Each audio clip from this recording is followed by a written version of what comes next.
બનાસકાંઠા ખાતે ધાનેરા તાલુકાના વિદ્યાર્થીઓ માટે ખુશીના સમાચાર સામે આવ્યા છે। રાજ્ય સરકારે ધાનેરા તાલુકામાં સરકારી કોલેજની સ્થાપના કરી છે, જેનાથી હવે આ વિસ્તારના બાળકો માટે શિક્ષણની નવી દિશાને જોત ઝળહળશે। ઉલ્લેખનીય છે કે ધાનેરા તાલુકામાં સરકારી કોલેજની માંગ વર્ષોથી હતી।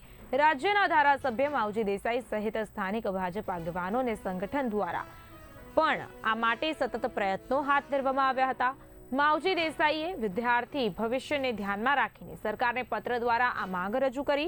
સાથે જ આ નિર્ણયથી ધાનેરા તાલુકાના વિદ્યાર્થીઓને ઉચ્ચ શિક્ષણ માટે નજીકમાં સુવિધા મળશે અને ભવિષ્યમાં આ વિસ્તારના વિકાસ માટે પણ મોટું પગલું સાબિત થશે। ગુજરાત સરકારે ધાનેરા તાલુકાને હમણાં જ નવી કોલેજ સરકારી કોલેજની જાહેરાત કરી છે। એ સરકારી કોલેજની જાહેરાતમાં અમારું તાલુકા સંગઠન, જિલ્લા સંગઠન અને આગેવાનોએ ગુજરાત સરકારમાં મુખ્યમંત્રી સાહેબને અને અમારા સંગઠનમાં રજૂઆત થઈ હતી।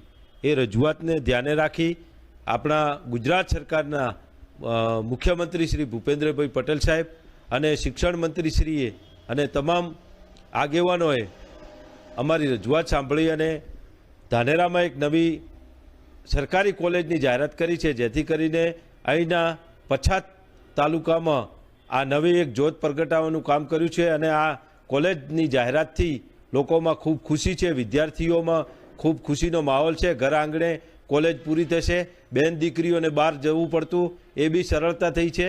તો આ મુદ્દે અને આ જે વિકાસના કાર્યોમાં સરકારશ્રીએ અમારો સાથ સહકાર આપ્યો છે, એ બદલ તાલુકા ભાજપ પ્રમુખ તરીકે હું સરકારશ્રીનો ખૂબ ખૂબ આભાર વ્યક્ત કરું છું।